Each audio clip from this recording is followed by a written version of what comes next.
Congratulations to the both of you on becoming the festive superstars of this year's Charmony Festival before entering the Grand Theater. I, on behalf of the organizers, extend my sincere congratulations to you, wishing you joy under their radiance.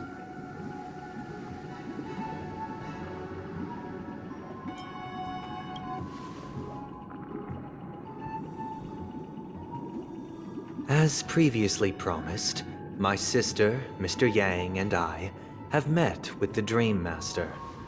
We delved into the truth about Penacony and its Stellaron, and have come to a consensus. Both I and the Oak family cannot acquiesce to your request. Just as expected. We acknowledge the perspective of you, Nameless. Penacony does require change, but not as you propose. The planet of festivities cannot and will not revert to a place characterized by chaos, disorder, or anarchy. Through your journey of overcoming obstacles, you must have glimpsed the essence of that era.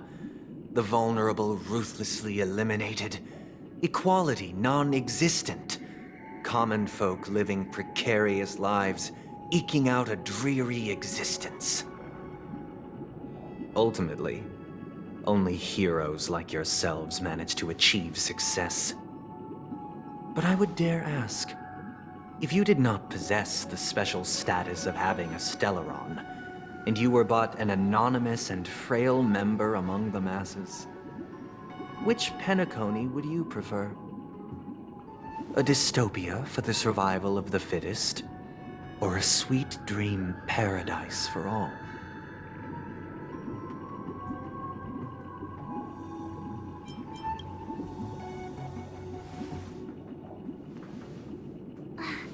That's not the point! Don't let him mislead you! Mr. Sunday, even if the members of the Oak family can't fully agree on what to do about the Stellaron, now's not exactly the time to be holding an extensive discourse about Penacony's past and future, is it? The Stellaron issue concerns the life and death of everyone on Penacony.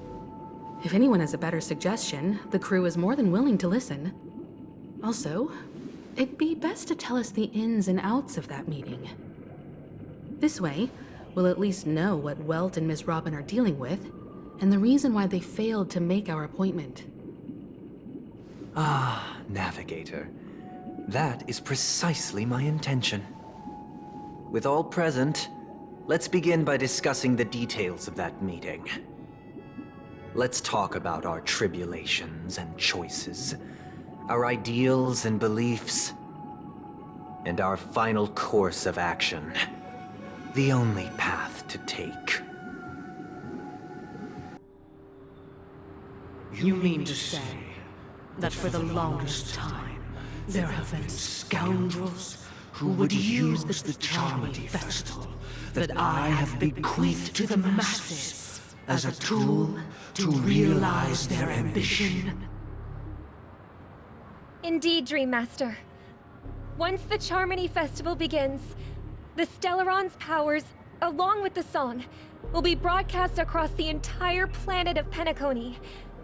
And then everyone in their dreams will be unable to awaken. This is indeed surprising to me. The dreamscape is maintained by the collective effort of the 5 families. If someone were to use the Charmony Festival to recklessly disseminate the power of the Stellaron, this individual must hold a position of great authority. Do you have any suspects? I'd like to ask, did you really not know of the Stellaron's existence? I would have never thought that this Nameless would point the spear at me. Quite astonishing indeed. If I have offended, the Astral Express extends its sincere apologies. But the current circumstances are dire and leave no room for meticulous inquiry. We're doing this out of concern for the Dreamscape's safety. So, if you could, please alleviate our concerns. Dream Master, it's just to prove that the Charmony Festival has nothing to do with the Stellaron. If we're being overly cautious, I will return to the stage to offer tribute in song, just per the arrangement.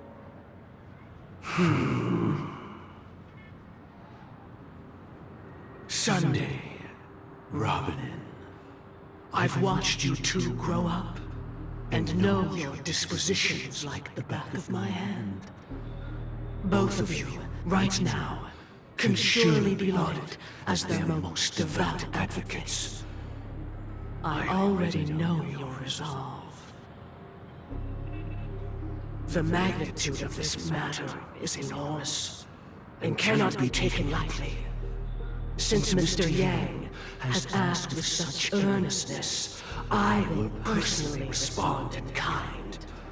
If there is a need, the entire Oak family will be mobilized to heed your call. Someday, might I ask you to beseech them to cast their light unto me, and question me in their stead, so that no lies may be concealed? I will do as you command. Robin, could I entrust you to be present as a witness, to document the truth, and to proclaim my innocence, so that all slander may be utterly dispelled? I will do as you command. May thy will be carried out on earth, just as it is in the heavens. Oh, triple-faced soul, please sear his tongue and palms with a hot iron, so that he will not be able to fabricate lies and make false vows. Let us begin. There is nothing else to prepare. Understood. Question. Have you devoted your life to your god, never worshipping other gods? Naturally. Do you love your god as you do yourself, always heeding their admonishments? Naturally. Have you strayed from the path expected by your god, betraying their name? Never. Have you ever been inordinate with your asks of your god, coveting more than the foundation of the creation itself? Never. Then, a final question. Do you swear to fulfill all vows, past, present, and future? With the Eon as my witness, if I do not deliver on my words, or if I renege on my vows, may I be cursed in accordance with divine law. They have seen your faith, and have endorsed your faith. With this, it can be evidenced... Just a moment. What is it, Mr. Yang? I have another question I hope to have answered. To my understanding, the family's harmony and prosperity have never relied on so-called divine laws. The god you both mentioned, are they truly Shipe? Mr. Yang should know that those belonging to the family toil together as if they were kin, embracing solidarity and unity under their light. All duplicity is laid bare before the harmony. Such a delicate and complex symphony.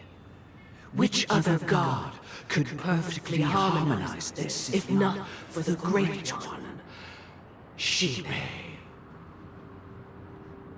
Perfectly harmonize. Therein lies the problem. It isn't an outsider lurking in the shadows who changed the harmony, but a dissonance that has surreptitiously emerged from within this very symphony itself. In the distant past, there existed an eon. With one flick of the wrist, they crafted the laws of the cosmos. Their followers formed the Beyond the Sky Choir, spreading solemn and reverent hymns throughout the universe. Later, they fell. The route traversed by this eon clashed with the harmony, ultimately being absorbed and fused into it. The chorus that once reverberated across worlds fell silent, and when it echoed anew, it was transformed into the hymn of harmony. Though an eon may perish, paths with no masters still linger. In the all-forgiving harmony, echoes of bygone dissonance may subtly arise. Mr. Yang. Being overly astute can be a detriment. Especially when you find yourself alone and without allies. So this is how it is. For the sake of our grand cause, Sunday, please afford these two an opportunity to rest. What?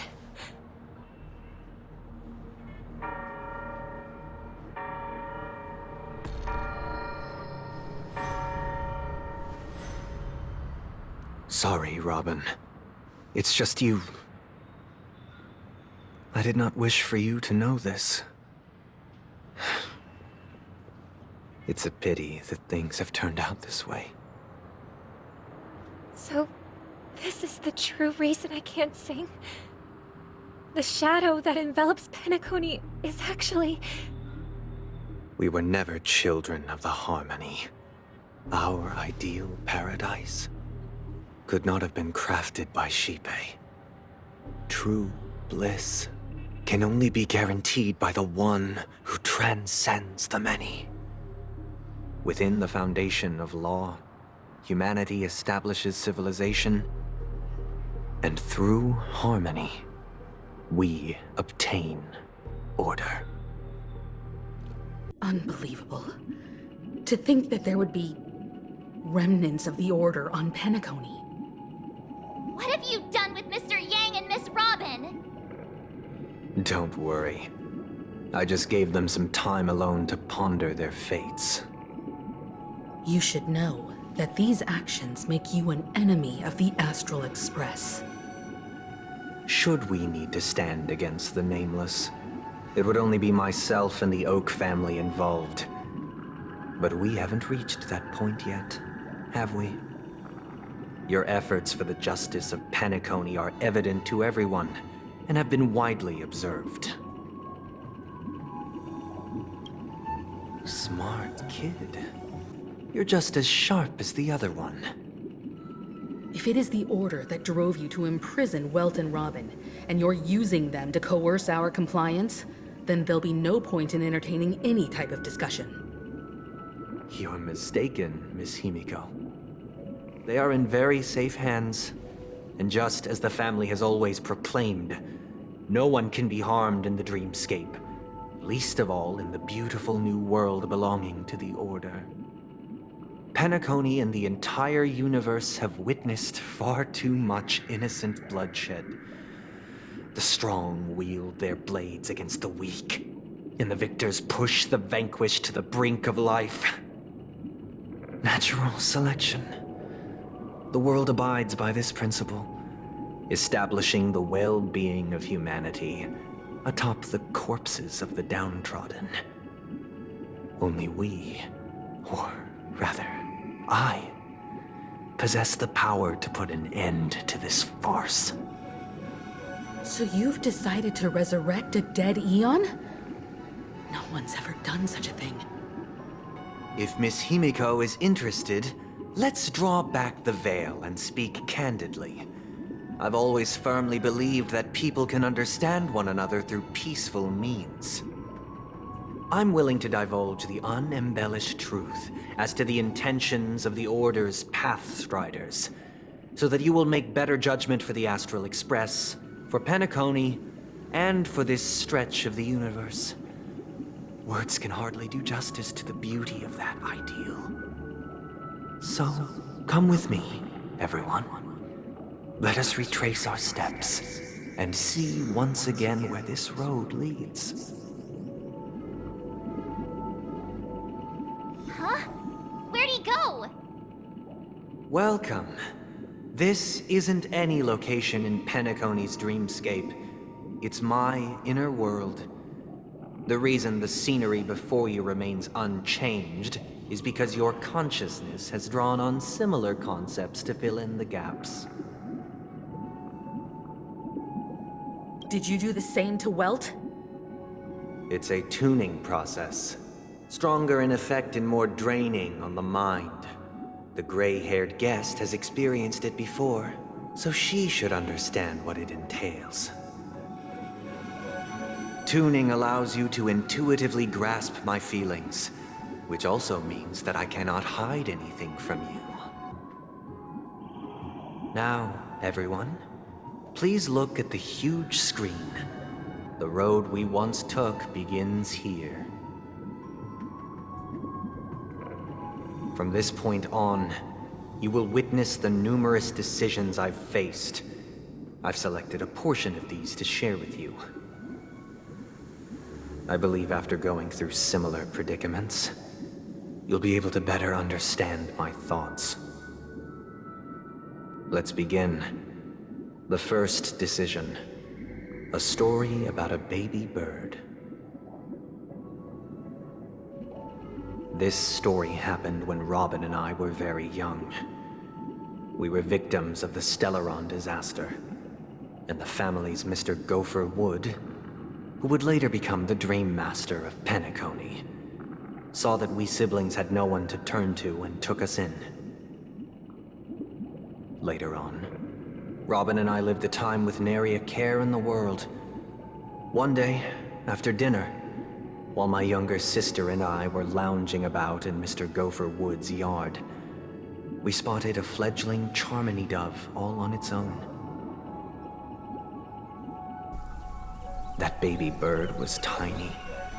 It didn't even have all of its feathers, and it couldn't sing. When we found it, it was already on its last breath, having fallen into a shrub, probably abandoned by its parents. We decided to build a nest for it right there and then.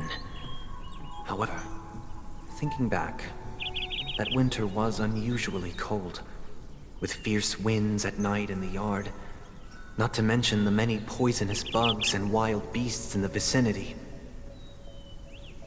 It was clear that if we left the fledgling in the yard, it stood no chance of surviving until spring. So, I suggested we take it inside, place it on the shelf by the window, and asked the adults to fashion a cage for it. We decided that when it regained its strength enough to spread its wings, we would release it back into the wild. The tragic part, something that we'd never considered, was that this bird's fate had already been determined long before this moment. Its destiny was determined by our momentary whim. Now, I pass the power of choice to you all.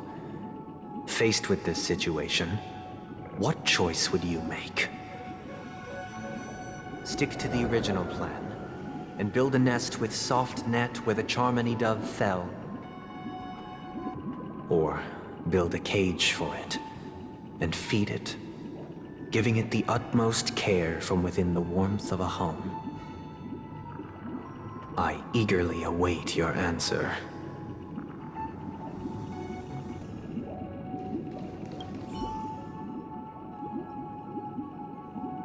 It looks like he really has no intention of imprisoning us.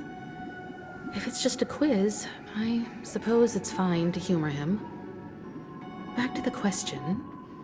I would personally choose to build the little Charmony dove a cage. No special reason. I do think that a fledgling should have the right to fly into the sky. But if it can't even live to that point, then there's nothing to talk about to begin with.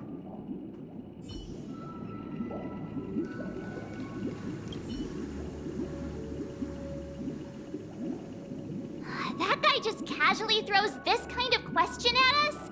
What exactly is his deal? But fine, I'll answer, I guess. If it were me, I guess I'd choose to build a cage for the little Charmony dove. After all, leaving it there, it's bound to get hurt by wild animals or something. And that'd just be too sad.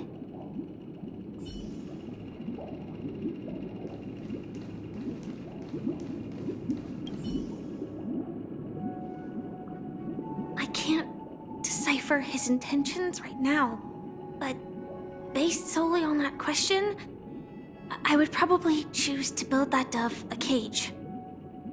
Even if I was gonna release it back into the sky, it'd have to be strong enough to fly first. If I left it where I found it, I fear it'd never get the chance to fly ever again.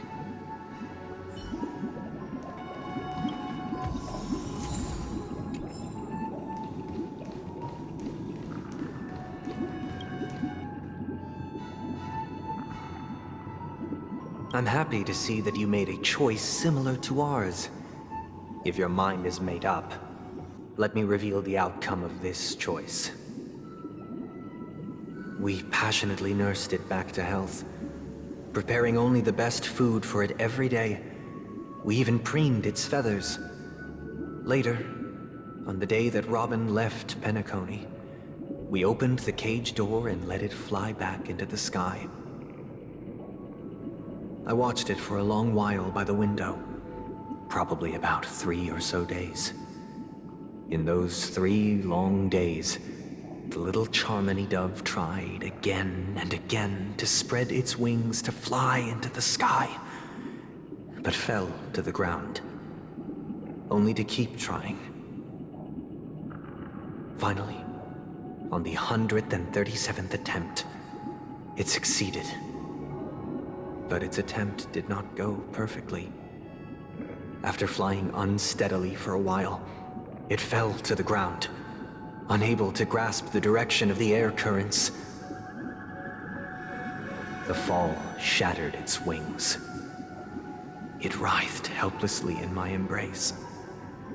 But it was all for naught, finally succumbing to a painful demise.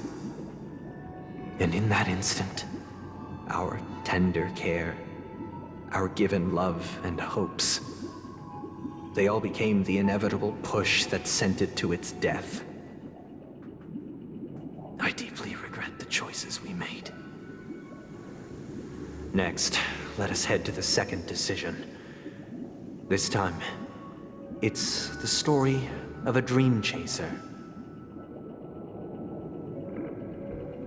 This story happened when I was appointed as Bronze Melodia, a position exclusive to the Oak family, charged with listening to the problems and vexations of dreamscape residents, and providing them with the relevant guidance.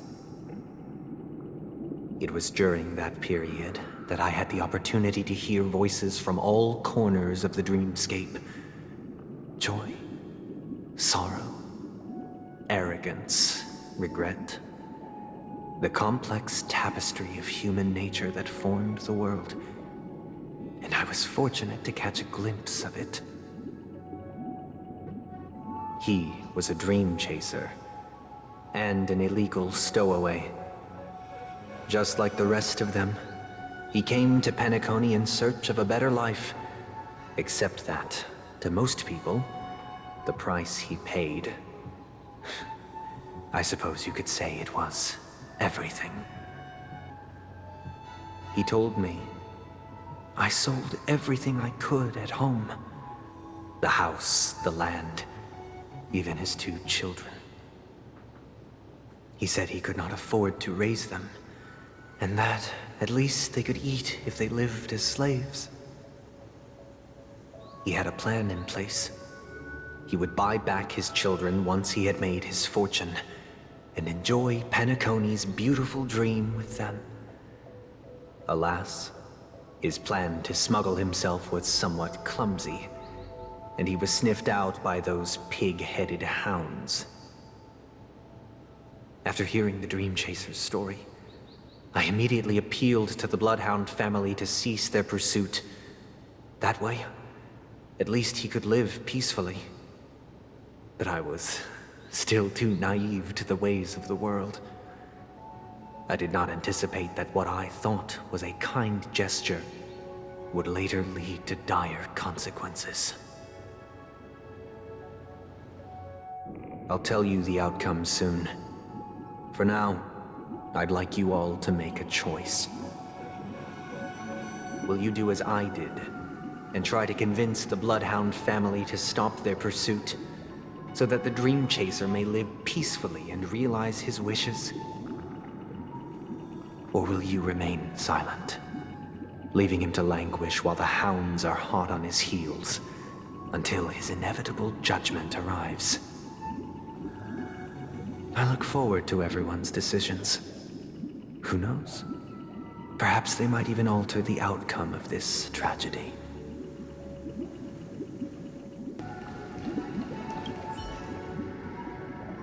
It seems illegal stowaways are really quite common on Penacony.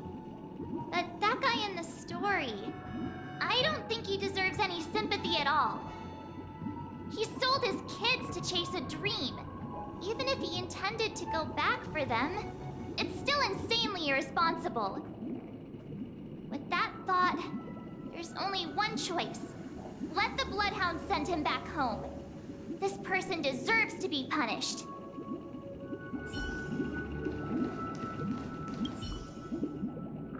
A Dream Chaser story.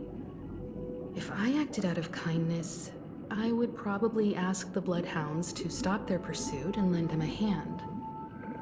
But what cruel repercussion would this choice result in?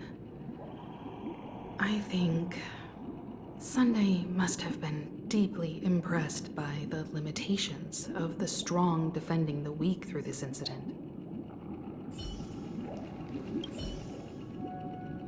This question...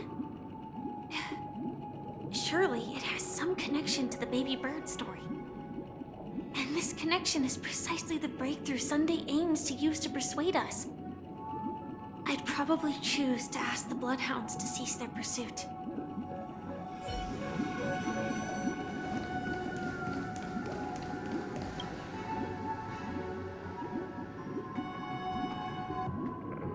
I'm honored to witness you arriving at the same decision. Out of respect, I'll share with you the dire consequences that my choice back then brought about. First, the outcome. He attained major success. After avoiding capture, he ran a business for a few years, very quickly making a name for himself, elevating his status. He might not have become a tycoon like old Audie, but he was considered a character of excellent repute. Now then, did he realize the wish he set out to achieve? No. The last time I saw him was in the real world, where the hounds were going to permanently exile him, and I was the accompanying bronze melodia. The mission was simple. Listen to the criminal's repentance. He told me the reason he was in this predicament was because he conspired to usurp the head of the Alfalfa family. When I asked him about his 2 children, he instead responded with a question. What children? In the end, my heart aligned with the harmony, and the good deed I dared to undertake held no value, turning instead into a wrongdoing. It created a lamentable oppressor and countless oppressed individuals. As to your choice, I once again offer my heartfelt apologies. Next comes the third and final decision. And the story this time is my own. This story happened the day I was appointed the Oak family head. At that time, Mr. Gopherwood was the current Dream Master, and as per his wish, we had a private conversation. What surprised me was that the Dream Master had only come to deliver a letter to me. He let me read its contents, and it was a letter from my sister. The letter contained the usual pleasantries, anecdotes from her travels, nothing out of the ordinary. Just as I started wondering how this letter related to our discussion, the Dream Master began to speak. Do you know who wrote this letter? My sister, of course. But why would you personally visit me to hand me a letter from my sister containing mere trivialities? To help you grasp the full scope of this issue. Do you know where Robin is at this moment? From what the letter indicates, she must be in Caspelina 8, correct? She's touring there right now. Correct. Has she mentioned anything about a stray bullet? A stray bullet? What? A war has broken out on that planet. It is because of this very reason that Robin chose this destination. To spread the word of the Harmony. And to save the lives of that planet. She personally made for the front lines. She hoped to ease the people's suffering with song, and was willing to brave mortal danger to deliver the IPC's medical supplies. Unfortunately, stray bullets show no such compassion. Is she all right? If the operation was successful, she should probably be recovering in the field hospital. By the eon above, the bullet struck her neck directly, yet possibly as a reward for her consistent deeds of harmony. It didn't hit any vital arteries. Once you've attended to your outstanding tasks, it'd be advisable to write her back as soon as possible. Those damned savages! I'll pack my bags right away. My gratitude for bringing this to my attention, Mr. Gopherwood. Now you understand why she always wears such elaborate neck ornaments, don't you? How could this happen? Miss Robin. It's all in the past, so please don't worry. I share this in the meager hope that you will understand the Harmony's limitations and predicament. As grandiose as the strong defending the weak sounds, many times, it is nothing more than wishful thinking. Likewise, I've prepared one last question, one last choice. But rest assured, this choice will not have any grave consequences. Because this is merely a figment of imagination, a nightmare that has haunted me through countless nights. If you ever had the opportunity to make a choice like I did, would you still support Robin's journey on the path of harmony?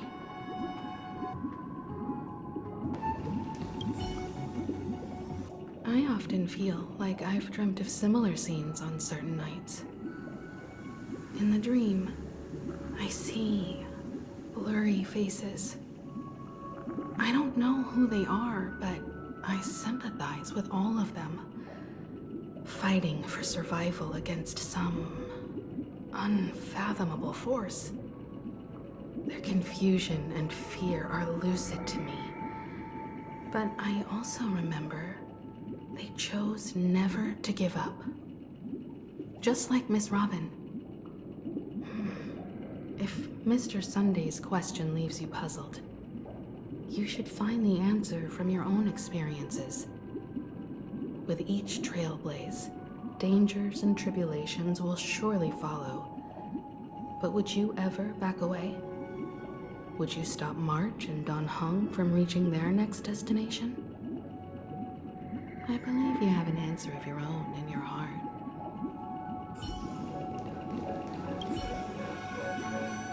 Miss Robin's courage is admirable. And here I was thinking she was just another superstar celebrity. But the fact that she's also Mr. Sunday's younger sister? No, I doubt he'd wish harm on his own flesh and blood, no matter how grand the ambition.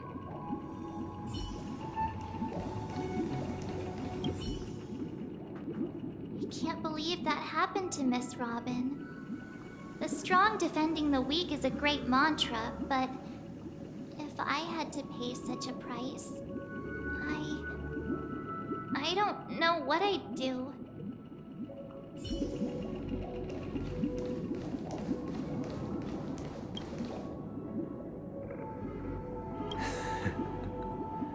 I see.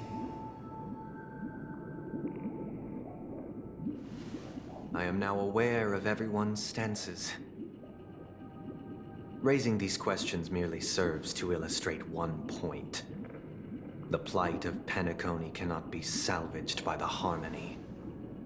The true foundation for a sweet dream paradise can only be established through the order where the strong govern the weak. I know the suffering of being tormented, the turmoil of losing your way, how sorrow and even despair set in when matters don't work out. All of this causes me unending pain, because this is not what happiness is at all. We must teach the weak how to live a happy life. And this life isn't some noble propriety that the upper crust preaches, but in definitive terms, a way of survival that belongs to everyone. So what is your definition of living a happy life? Good question. Human consciousness is fundamentally an illusion, a cage known as self-worth.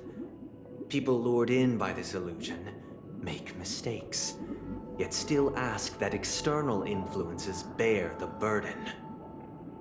When one mistake after the next permeates the masses, they become impossible to trace. Thus, the amassing of these individual cages culminate to form a prison, a place dictated only by the rule of survival of the fittest. Nature is always accompanied by predation and sacrifice. Its antithesis is known as order. That is what I want to do. Unite people's happiness under the banner of order. They won't need to make bitter choices any longer, nor face the weaknesses of humanity. They can cast aside their primal instincts to build a haven for mankind. Simply describing thoughts is far too abstract, so allow me to provide a simple example. As you all may know, there are societal norms like weekends and long weekends that exist on some worlds. During these hard-earned rest days, people are given the chance to extricate themselves from the stresses of everyday life, allowing a certain tranquility to return to their souls. And it is only on these days that people do not have to adhere to the law where the strong prey on the weak. They can live out their lives happily during these brief intermissions. It's just a pity that 2 or 3 days are still too fleeting compared to the span of a lifetime.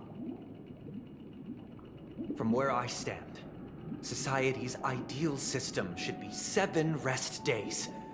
Following Sunday, there should ensue a second, a third, and indeed an infinite procession of Sundays. This should be the face of the new world. Idyllic, eternal, peaceful days. And thus, every person can return to their base selves in this utopia. Some gaze in reverence at the stars, pouring their whole beings into calculating the distance between us and the isolated world of Pagana.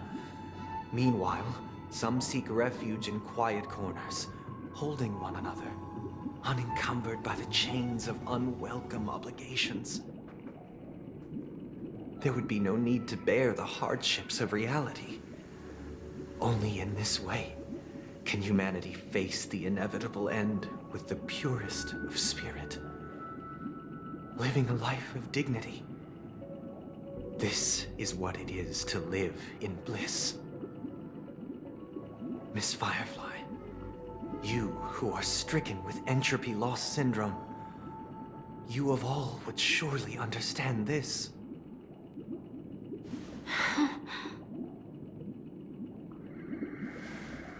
It sounds like a flawless theory.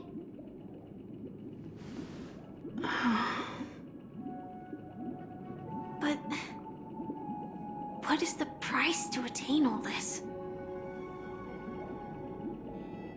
The cost is minute, merely a personal and eternal sacrifice. If this paradise is to be maintained for everyone, someone must remain trapped in solitary awakening until the end of the cosmos. Awakening. Which means that this so-called paradise is still a dream. Stepping into this paradise means forsaking reality, correct? It is not forsaking, but transcending. Flesh, blood, sorrow, weakness.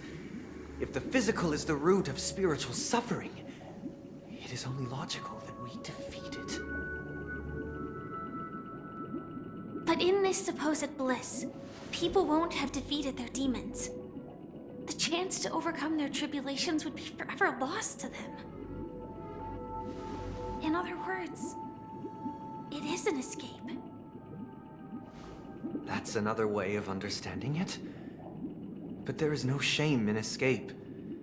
On the contrary, the seeds of escape exist in everyone's hearts. Don't you agree, Miss Firefly? And as to why we sleep, it is because we are afraid to awaken from our dreams. But this is not in conflict with the grand plan. Only in acknowledging this can we truly understand the frailty of human nature, and from there, show compassion and protection.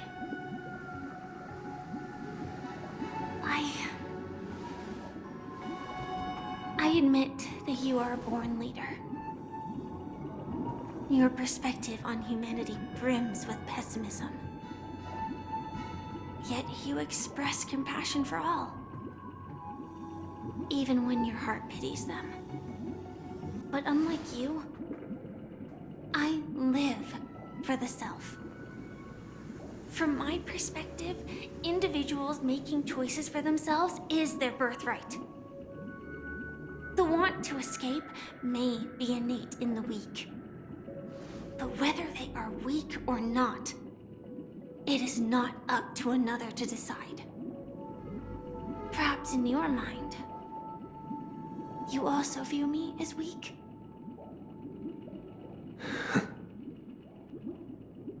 Because I don't think so. Since Miss Firefly has said her piece, the Astral Express will also naturally give you our answer. We'll leave it to you. Just as Mr. McHale instructed before. Tell him our choice.